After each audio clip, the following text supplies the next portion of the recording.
કે ચોરસ હોય તો બધી બાજુના માપ પણ સરખા હશે અને બંને વિકર્ણના માપ પણ સરખા હશે, અને પરંતુ લંબચોરસ હોય તો સામસામેની બાજુ સમાન હોય અને વિકર્ણ સમાન હોય.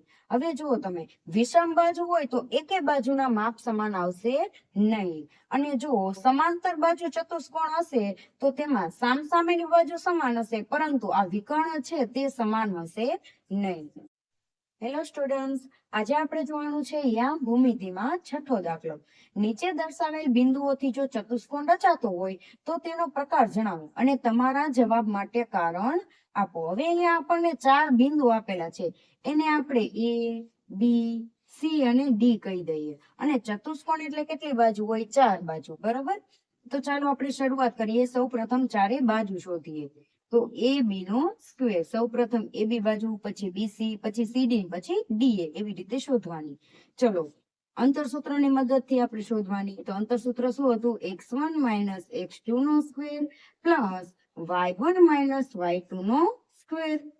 ચલો x1 એટલે A અને B ના જ અત્યારે ધ્યાનમાં લેવાના, કારણ કે આપણે AB બાજુ શોધી છીએ. એટલે x1 એટલે -1, માઇનસ ના માઇનસ. x2 એટલે કેટલા આવશે? 1, એનો સ્ક્વેર. y1 એટલે -2 માઇનસ y2 એટલે 0 નો સ્ક્વેર. માઇનસ માઇનસ પ્લસ થાય, 1 ને કેટલા થાય? 2, પણ કેવા? માઇનસ.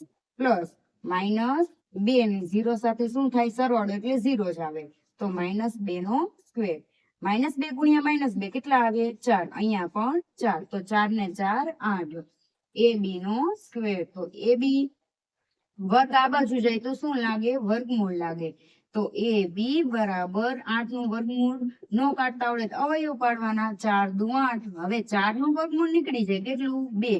તો અંદર વધે વર્ગમૂળમાં 2. તો AB બાજુનું માપ મળી ગયું, કેટલું? 2 વર્ગમૂળમાં 2.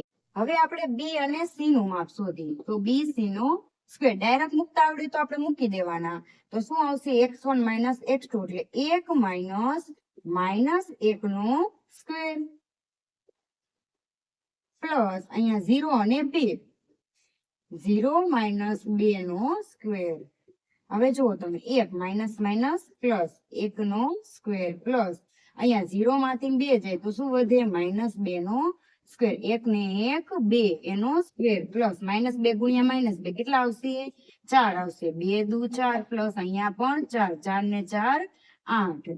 તો BC નો સ્ક્વેર કેટલો આવ્યો? 8. તો BC બરાબર વર્ગમૂળ માં 8. તો 4 દુ ને 8, 4 નું વર્ગમૂળ કેટલું નીકળે? 2. તો 2 વર્ગમૂળ માં 2.